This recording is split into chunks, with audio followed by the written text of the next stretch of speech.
川本義孝さん、当時13歳。広島県立第一中学校の1年生だった川本さんは、爆心地から 0.8 キロの雑魚場町の学校の教室で被爆しました。現在、平和記念資料館の館長として国の内外から訪れる多くの人たちに被爆の実相を伝えています。窓際に行ったね、藤本という名前だったと思います。それがですね、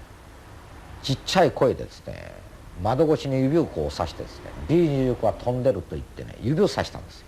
それでね、私はその方を見ながらね、半腰でその自分の腰掛けから立ち上がったんですよね。こうで、どこに飛んどるやと言って、その方を見ながら、その半腰で立った時だったと思うんです。目の前にね、23秒と言いますかね、青白いこう稲妻がですね、それしか記憶はないんですよ。そして倒れたと思うんです。で、まあそのうちにはですね、どのぐらい時間経ったか知りませんけど、苦しいというのがですね、その残骸の上の方からですね、その煙が入ってくるのと、砂こぼりが上から落ちてくるのと、そして上から圧縮されとる関係でですね、苦しかったから気がついたんだろうと思うんですがね。それでですね、私が気がついた時は僕も確かに身動きできませんでした。そして気がついたらですね、生き残った10人ぐらいがですね、学校の校歌を歌っておりましたよ。確かにですね、お母さんとかすすり泣きの声は一部しました。しかし生きとる人間はね、自分が意識がある間はね、元気よく学校の校歌を歌ったと思います。私もですね、大きな声で多分一緒に歌ったと思います。外の人間が助けに来てくれるだろうという気持ちがありました。だから大きな声でこう歌ったと思う。で、いつまでたってもこれは助けに来ない。そのうちにですね、その歌ってる人間がね、歌声が一つ減り二つ減り、歌声がなくなっていくんですよ。それでね、最後僕一人が歌ってると。その時初めてなんか恐怖心がですね、自分の胸の中にこう起こったような気がします。目の前のもの、見えないものをですね、手探りでのけながらですね、少しずつ出ていったと思うんです。足で踏ん張り。それで首がこれだけ残骸の上に出た時にですね、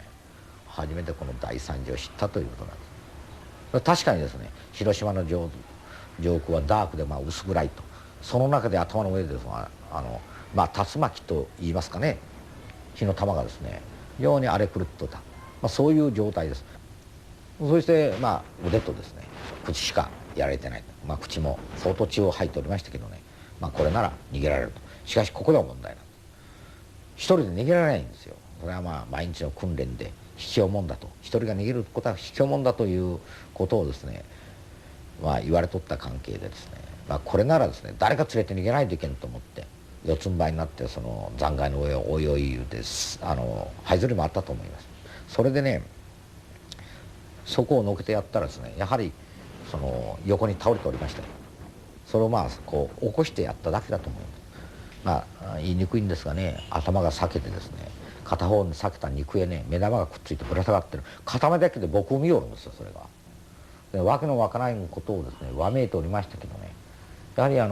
自分の爪をそのうちにね、こう噛み切り始めましたよ。それで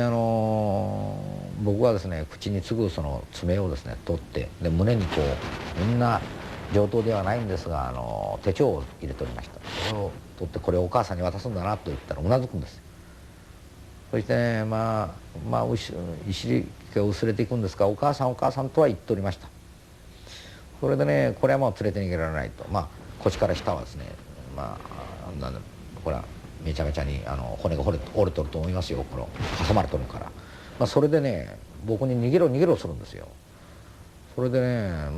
僕もそのうちにはもう道路脇のですね、校舎の残骸はもう火がついて燃え始めましたんでね、逃げようと運動場を探してですね、その煙の下に砂地が白く見える、あれが運動場だなと思って、その方に向かってね走り始めた。で、後ろを振り返ったらね、その和田君というのが僕の逃げるのをじーっと見ておりましたよ。やっぱりその時の状況を思い浮かべますね。夢にも現在も見ます。非常に残念に思うんですがね、それが別れだと思います。で、たくさんの子供たちもまだ倒れておりましたよ。それがねやはりね逃げればその足首を握るんですよね。触るんですよ。連れて逃げてくれと言って、まあ私も子供じゃあるしですね、みんなから触られてその自分が苦しいのと同時にですね、できるのは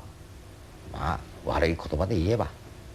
蹴りも食って逃げることしかできなかったと、いまだにその懺悔があるというのがですね、私のその逃げた時の状況なんですね。三木橋の川の水を飲むためにねその方行ったんですがね、土手にはものすごい被爆者がみんな倒れてると。そうしてねどんどん押されて、小さい階段はですねもう押すなでこのどんどんみんな川の中入っちゃうんですよね。それで僕もそのところへ行ってね小さい階段から降りまして、押されるままで下へ降りて、被爆者は死人と言ったら悪いんですが川入っとる人たちをよけてその泥水飲みましたよ。放射能のことこっちは知りませんので。で顔を上げたらですね流れるね被爆者の姿が、ちょっと口で言えない大変なもんだったと思うんですよ。で恐怖心がありましてね、それで私は逆に海の中へ川の中へ入るんじゃなくしてその土手をよじ登ってね、土手でね動けなくなったのがですね、影がないんですよ。それでね空を見たらね非常にどう言いますかね、雲が湧くというかね、その原子雲がこういうふうに湧いていくのがね非常に光が当たって中には火が入ってるから七色に見えましてね、今から申し上げれば綺麗なもんだったと思いますよ。それはそれを見ながらね私はこれでおふくろとも会えないなと弟とも会えないなと思いました。それでそこに意識を失ったんです。で夜ね7時頃だったと思うんです。宇品の運輸部でね気がつきましたよ。だからたくさん倉庫の中に寝かされとる中でね一人上等兵ぐらいの人だったと思う、お年寄りだったと思う兵隊さんがね僕の顔を覗き込んどったんですがね、僕はその気がついたもんだから頬を叩きながらよかったよかった言うんですよね。その兵隊さんがね一言言ってくれたのがね、三木橋のたもとまでねその数少ないそのトラックで収容しに行ったと。で死んだ人を乗せるのはですね荷物を乗せるように乗せるんですよね。それでね乗すのに土手に倒れてたお前をですね最後頃乗せたって言うんですよね。そしたらずり落ちたらしいんですよね。それでのし替えるために腕を持ったら脈があったんです。で生きた方へのし替えたんだと、私は運があったと思いますよ。しかしね1年間は経てなかったと思います。